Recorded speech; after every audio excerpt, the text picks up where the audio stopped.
Muy bien.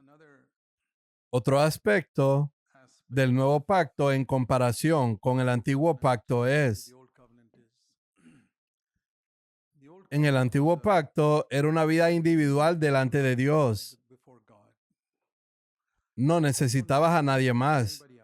Por ejemplo, Moisés caminaba con Dios y no importaba si Aarón se descarriaba y todos los demás adorando al becerro de oro. Moisés no se veía afectado porque él estaba en comunión con Dios. Y todos los profetas del Antiguo Testamento eran así, eran hombres solitarios. En el tiempo de Elías, el Señor dice que había 7,000 hombres que no se habían inclinado ante Baal, pero Elías no tuvo comunión con ninguno de ellos, ni siquiera sabía de la existencia de esas personas. Aún así, era el profeta más grande de su tiempo. Juan el Bautista fue el profeta más grande de su tiempo, pero no tuvo comunión con nadie. Y la característica de estos hombres era que no les era posible tener comunión. Incluso los 12 discípulos de Jesús, que caminaron con él durante 3 años y medio, su conversación al final de ese tiempo, durante la última cena fue, bueno, Jesús va a morir. ¿Quién será el próximo líder? Todos estaban centrados en sí mismos. ¿Quién será el próximo líder después que Jesús muera? ¿Puedes imaginar eso? Habían caminado con Jesús durante 3 años y medio y todavía estaban pensando en quién sería el líder. Todo estaba centrado en uno mismo. El yo era el centro y no había nada que pudiera hacer al respecto, porque fue solo cuando Jesús murió que el viejo hombre fue crucificado con él. Así como la sangre de Jesús se encargó del pecado del hombre, la crucifixión del viejo hombre se encargó de la naturaleza egoísta del hombre. Y si no aceptamos la sangre de Cristo como limpieza para mi pecado permanece sin perdón. Y si no acepto que mi viejo hombre fue crucificado con Cristo, permaneceré derrotado en mi vida. Así que necesito una revelación de Dios de que mi pecado fue tratado mediante la sangre de Cristo. Nunca lo vimos. Ninguno de nosotros vio a Cristo morir en la cruz o derramar su sangre. Pero por fe creemos que Él derramó su sangre por mi pecado y tenemos la absoluta seguridad de que todos nuestros pecados son perdonados. Creo que muchos de nosotros estamos absolutamente convencidos de que no hay un solo pecado, ni siquiera el pecado más horrible que hayas cometido en el pasado que aún esté sobre tu cabeza. Ha sido limpiado con la sangre de Cristo. Igualmente, necesitamos revelación sobre el hecho de que nuestro viejo hombre fue crucificado con Cristo. Romanos capítulo 6. Sin esa revelación nunca podremos despojarnos de él. Esa naturaleza que heredamos de Adán, ese viejo hombre que quería pecar, ha sido puesto a muerte. Ahora, si no aceptas el hecho de que la sangre de Cristo fue derramada en la cruz, tus pecados no son perdonados, aunque la sangre haya sido derramada en la cruz. ¿Y qué pasa si no aceptas que tu viejo hombre fue crucificado con Cristo? No obtendrás victoria, aunque fue crucificado con Cristo. Que tú no puedas aceptarlo no va a cambiar nada de lo que sucedió en la cruz. Si no aceptas que su sangre fue derramada por tu pecado, ¿qué importa? En Primera de Juan capítulo 2 dice que fue para la propiciación de los pecados de todo el mundo. Entonces, es cuando reconocemos estas cosas que la realidad se vuelve verdadera en nosotros. Así que debido a este viejo hombre en nosotros y en la otra persona, en el antiguo pacto simplemente no podían tener comunión entre sí. Era imposible, porque dice en Efesios capítulo 2 que en esta carne hay una enemistad. Tienes que reconocer esto. Es una enemistad que construye una pared de separación entre tú y la persona que dices amar más. Puede ser tu esposa o tu esposo. Hay una enemistad en tu carne hacia la carne de esa persona. Un ejemplo de esto es cuando tomas la piel de otra persona y la implantas en tu piel. Tu piel la va a rechazar porque tomas algo del cuerpo de otra persona. Por ejemplo, cuando los médicos hacen trasplantes de riñón, tienen que darle a esa persona una medicina que combata ese rechazo. Hay un rechazo a que la parte de otra persona sea puesta en mi cuerpo. Ese es un ejemplo de lo que dice Efesios 2, verso 15, acerca de que hay una enemistad en la carne. Hay una enemistad en la carne y Jesús la abolió en la cruz. Y esta enemistad, según el versículo 14, es lo que construye una gran barrera de una pared de separación. Y puedes decir que amas mucho a alguien como a tu esposa o tu esposo, pero hay una enemistad en tu carne hacia tu esposo, hacia tu esposa, y por eso es que chocan. Y es por eso que a veces no se hablan. ¿Quién construyó esta pared de separación? No fue el diablo, la construiste tú mismo. Es debido a esta enemistad. Tienes que reconocerla. Está ahí. Y Jesús trató con ella. Él derribó esa pared de separación. Él destruyó esa enemistad. Y si lo aceptas, aún así no se construirá una verdadera comunión si la otra persona no trata también con la enemistad en su carne. Pero si dos personas tratan con la enemistad en su carne, nunca se construirá una pared de separación, ni siquiera por un segundo, y solo entonces tendrán comunión. Eso no era posible en el Antiguo Testamento, no porque fueran inferiores a nosotros, sino porque Jesús aún no había crucificado al viejo hombre. La gente del Antiguo Testamento no tenía la seguridad de ser justificados ante Dios, porque la sangre de Jesús no había sido derramada. Para ellos eso estaba en el futuro, pero para nosotros está en el pasado. No tenemos que vivir como la gente del Antiguo Testamento preguntándonos, ¿mis pecados son perdonados? Estamos absolutamente seguros de que nuestros pecados son perdonados, pero diría que más del 90% de los creyentes que he conocido creen de todo corazón que la sangre de Jesús los ha limpiado, pero no están tan seguros de que el viejo hombre haya sido crucificado. Y por eso tienen problemas en las relaciones con los demás. Hay una pared de separación invisible. Hacen uso de la cortesía y la psicología para tratarse entre ellos. Pero la psicología no derribará la pared de separación entre un esposo y una esposa, o entre dos hermanos. Tenemos que ir más allá de la psicología. Es un engaño total pensar que la psicología construirá relaciones entre las personas. Es la cruz. Solo si dos personas están dispuestas a morir en la cruz se construye la comunión. No hay absolutamente ninguna otra manera. El resto solo es amistad. La mayoría de los esposos y esposas cristianos tienen amistad. Algunos esposos y esposas cristianos ni siquiera tienen eso. Pero la verdadera comunión va mucho más allá de esto. No hay barreras, no hay paredes de separación. No hay enemistad, no porque se hayan deshecho de ella, sino porque mantienen esa carne en la cruz. Dios no elimina nuestra carne cuando nacemos de nuevo. Les daré un ejemplo del Antiguo Testamento. En la época de Jeremías, según entiendo la cronología de los tiempos en que vivieron los diferentes profetas, hubo otros profetas que vivieron en la época de Jeremías. Incluso hubo una profetisa llamada Hulda y uno o dos de los otros profetas que profetizaron contra Babilonia, que vivieron en ese tiempo. Y estos profetas no podían tener comunión. Vivían en diferentes partes del país y profetizaban. Pero Dios no podía juntarlos porque chocarían entre sí. Sería un testimonio terrible si dos profetas se pelearan entre ellos. Así que Dios los mantuvo en diferentes lugares porque no era posible que estuvieran juntos. Lo más cerca que se llegó a la comunión fue con Ageo y Zacarías. Uno era un hombre muy anciano y Zacarías era un hombre joven y probablemente profetizaron uno después del otro. Pero incluso ahí no creo que hayan trabajado juntos. No era posible, aunque profetizaron uno después del otro. Así que esta es la diferencia en todo el Antiguo Testamento. Ni una sola persona podía tener comunión con otra. Pero en el momento en que Jesús viene, Él envía a sus discípulos de dos en dos. Justo al principio, esta es la introducción de la comunión del nuevo pacto. Tienes que aprender a trabajar con otra persona. Jesús no los envió de uno en uno. Eso es del Antiguo Testamento. Jesús estaba en el cielo. Él envió a todos esos profetas, desde Noé, Moisés y todos los demás hasta Malaquías, uno por uno. Pero en el momento en que Él vino del cielo a la tierra, empezó a enviarlos de dos en dos, introduciendo el nuevo pacto. ¿Has entendido esto? Que la comunión es una de las características de la vida del nuevo pacto. Si no eres capaz de construir comunión con otro, no has entendido el nuevo pacto. Ahora, como dije, requiere cooperación de ambas partes. Pero si dos personas dicen que han entendido el nuevo pacto y no pueden tener comunión entre sí, algo está fundamentalmente mal.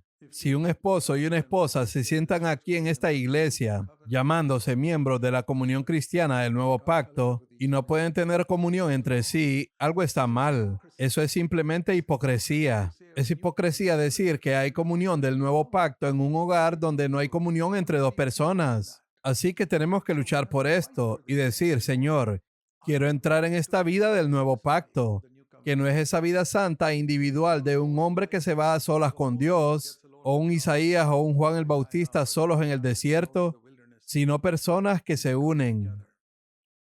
En el libro Hechos de los Apóstoles, leemos que 120 personas esperaban la venida del Espíritu Santo y fueron bautizadas en el Espíritu Santo. Y yo lo visualizo así.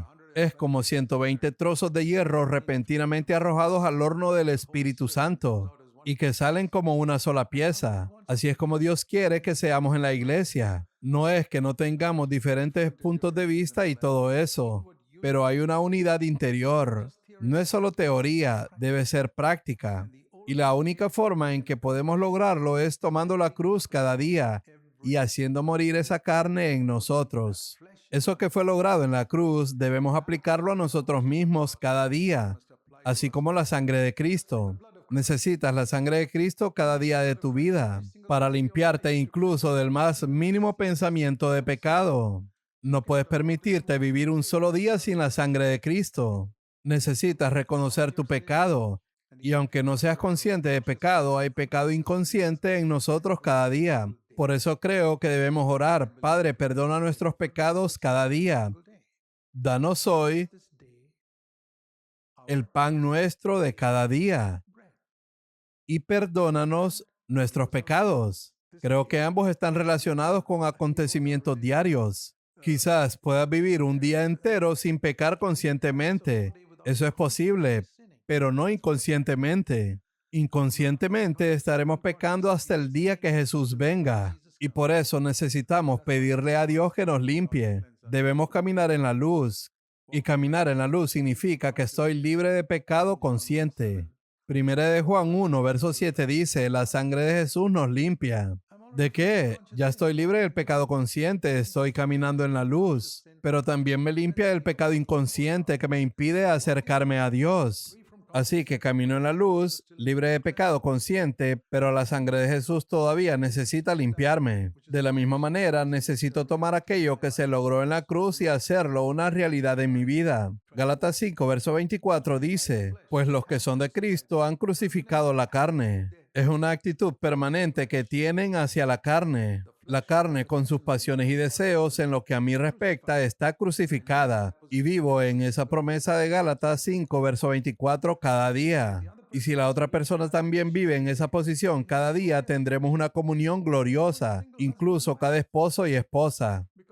Porque la causa de todo conflicto es la carne de Adán que sale de nosotros. Y quiero sentarme en el trono porque mi carne no está crucificada y Cristo no está en el trono. Pero si Cristo está en el trono en la vida de esa persona y su carne está crucificada, y Cristo está en el trono en mi vida y mi carne está crucificada, ¿cómo podríamos no tener comunión? ¿Acaso Cristo dentro de mí no puede tener comunión con Cristo en la otra persona? Siempre es la carne, siempre es el yo. Y lo ves en las relaciones de esposo y esposa, donde dicen que se aman, hacen muchas cosas el uno por el otro, sacrifican tantas cosas el uno por el otro y dicen que se aman, pero la carne está en el trono. Y cuando hay un conflicto, cada persona piensa, el problema en realidad es con la otra persona. Mi carne está en la cruz, pero la carne de la otra persona no está en la cruz. Y esa actitud en sí misma muestra que no he entendido el camino de la cruz. En el camino de la cruz no estoy aquí para juzgar a la otra persona. No. En cada área puedo pensar que he hecho lo correcto, pero aún así reconozco que en mi carne no habita nada bueno. Y podría haber algo, un olor a pecado que salga de mí. Es como el olor corporal. ¿Sabes? Una persona puede estar apestando y él mismo no lo huele, pero otras personas sí lo huelen. El olor corporal es así. Por ejemplo, particularmente cuando envejeces, tu aliento comienza a oler y no puedes hacer nada al respecto, pero tú mismo no lo hueles. La otra persona sí. El olor de la carne es algo así. No lo vemos. Pensamos, tengo razón. ¿Qué hice mal allí? No hice nada. No dije nada. ¿Y por qué hay conflictos? Piensas, ha de ser mi esposa o ha de ser mi esposo. Incorrecto, es contigo. Y por eso la Biblia dice que debemos juzgarnos a nosotros mismos. Esa es la única manera de construir comunión. Y si no podemos construir comunión, estamos en el antiguo pacto. Y si no puedes construir comunión ni siquiera con tu propia esposa, ¿dónde vas a construir comunión con otros hermanos en la iglesia? Puedes decir, tengo una comunión maravillosa con los hermanos. Eso es porque los ves el 10% del tiempo. La prueba es si puedes tener comunión con tu esposa, a quien ves el 100% del tiempo. Hay mucho engaño cuando se habla de comunión en la iglesia. La verdadera comunión es algo de 24 horas. Nada puede perturbar mi comunión con otra persona si yo muero en la cruz y la otra persona muere en la cruz. Y si surge un conflicto, no diré que el problema es de él. Haré lo que dice Primera de Corintios capítulo 11. Esto es muy importante. Primera de Corintios capítulo 11 habla del partimiento del pan. Y muchas personas no se dan cuenta de esto. El partimiento del pan es un símbolo de comunión. Olvidémonos por un momento de la multitud. Este hermano y yo estamos partiendo el pan. Piensa en dos hermanos partiendo el pan juntos, bebiendo la copa. Solo dos. Él partiendo el pan y yo también lo tomo. ¿Qué estoy diciendo? Estoy diciendo, Señor Jesús, quiero entrar en esta experiencia de quebrantamiento que hubo en ti cuando fuiste a la cruz. La quiero. Y ese otro hermano que parte el pan conmigo también la quiere. Pero no podemos tener comunión el uno con el otro. Algo está mal. Y puedo decir que el problema es con él. Y él puede decir que el problema es conmigo. Es como un esposo y una esposa. Si ellos parten el pan juntos, ¿por qué no pueden tener comunión? La solución está en Primera de Corintios capítulo 11. Dice aquí en el versículo 28. Por tanto, examínese cada uno a sí mismo, no la otra persona, y entonces coman del pan. Si estoy dispuesto a ser quebrantado, no me interesa saber si él está dispuesto a ser quebrantado. Eso no es asunto mío. Yo tengo que examinarme a mí mismo. Punto. Y entonces, comer el pan y beber la copa. Dice el verso 31. Y si nosotros nos juzgamos a nosotros mismos correctamente, lo maravilloso es que un día, cuando Cristo venga de nuevo, no habrá juicio para nosotros. Doy gracias a Dios porque abrió mis ojos ciegos para ver esta verdad hace más de 40 años. Durante 16 años de mi vida cristiana nacida de nuevo, nunca lo supe. Pensaba que el problema era de todos los demás. Espero que no tengas que desperdiciar muchos años más así. Si te juzgas a ti mismo correctamente, en el día del juicio, cuando te presentes ante el Señor, Él te dirá, no tengo nada que juzgarte. Estás limpio, bien hecho. ¿Quieres escuchar eso? ¿Quieres escuchar eso del Señor? Estoy tan desesperado por escuchar eso. Recuerdo el otro día mientras meditaba en las palabras del Padre a Jesús en su bautismo. Este es mi Hijo amado en quien tengo complacencia. Y yo dije, Padre, ¿puedes decir eso de mí? ¿Este es mi Hijo amado en quien tengo complacencia? ¿O esta es mi hija amada en quien tengo complacencia? No lo que el mundo o la iglesia piense de mí. Eso es basura. La opinión de todas las iglesias, lo que piensan de Zac Poonen, merece estar en la basura. Padre del cielo, ¿puedes decir, este es mi Hijo amado en quien tengo complacencia? Anhelen eso y digan, Señor, voy a juzgarme en cada área que te desagrada, donde te estoy desagradando. Eso es todo. La gente no ve el 99% de mi vida. ¿De qué sirve? Están aprobando el 1% que pueden ver. Eso no vale nada. Nunca te alegres de que la gente que ve el 1% de tu vida piense que eres un santo maravilloso. Te estás engañando a ti mismo. Muchos cristianos son así, desafortunadamente. Incluso tu esposa puede pensar que eres una persona muy espiritual. Dime, ¿qué sabe tu esposa sobre tu vida de pensamiento? ¿Alguna cosa? ¿Sabe tu esposa si amas el dinero? Por supuesto que no. Ella puede vivir 50 años contigo y puedes ocultar el amor al dinero aparentando ser muy generoso por fuera. Sin embargo, el amor al dinero puede no haber desaparecido de ti y puede estar muy arraigado en ti. Puedes estar buscando el beneficio propio en las cosas que planeas para tu vida y tu carrera. Puedes estar buscando el beneficio propio, no la gloria de Dios, y aún así dar la impresión de ser un cristiano muy íntegro. Incluso en el ministerio de la palabra, puedes dar la impresión de tener una carga por el cuerpo de Cristo y por alcanzar esto y aquello. Dios ve a través de todo eso. Hay un elemento de búsqueda de honor. Todo eso desaparecerá si digo, Señor, voy a poner mi carne en la cruz, voy a juzgarme. Hay un tremendo poder cuando incluso 2 o 3 personas se unen en este tipo de relación y el diablo está decidido a detenerlo. Mira lo que Jesús dijo en Mateo capítulo 18. Este es uno de los versículos más mal citados en las palabras de Jesús. En Mateo capítulo 18, versículo 20. Donde 2 o 3 estén reunidos en mi nombre, allí estoy yo en medio de ellos. La traducción correcta es están reunidos. Donde están 2 o 3 reunidos por el Espíritu Santo. No solo tú y yo diciendo, nos reunimos en el nombre de Jesús. Así es como muchas sectas en el mundo dicen, nos hemos reunido en el nombre de Jesús. Señor Jesús, tú estás aquí. Él está en medio de nosotros. Pero Él no lo está. Estoy seguro de que en la iglesia de la Odisea, donde Jesús dijo, estoy a la puerta y llamo, Él estaba afuera. Adentro estaban diciendo su nombre. Es cuando el Espíritu Santo puede unir a 2 o 3 personas porque han crucificado la carne con sus pasiones y deseos. Y el Espíritu Santo los ha unido. Entonces allí el Señor está presente en medio de ellos. Son 2 o 3 personas que se están juzgando a sí mismas. Son 2 o 3 personas que han aceptado que el viejo hombre ha sido crucificado con Cristo. Son 2 o 3 personas que han tomado la cruz cada día y se están reuniendo. Y ahí es donde el Señor está en medio de ellos. ¿Y qué pasa cuando el Señor está en medio de ellos? Número 1, verso 19. Cualquier cosa que pidan aquí en la tierra, les será hecho. Es asombroso. Cuando 2 o 3 personas se reúnen así en unidad, todo lo que pidan será hecho. Y número 2, versículo 18. Tendrán poder para atar actividades satánicas en su hogar, en la iglesia y donde sea que Dios los coloque. Yo quiero ese poder. Quiero el poder de poder atar actividades satánicas en mi hogar o que afecten a mis hijos o afecten mi trabajo o mis relaciones en casa.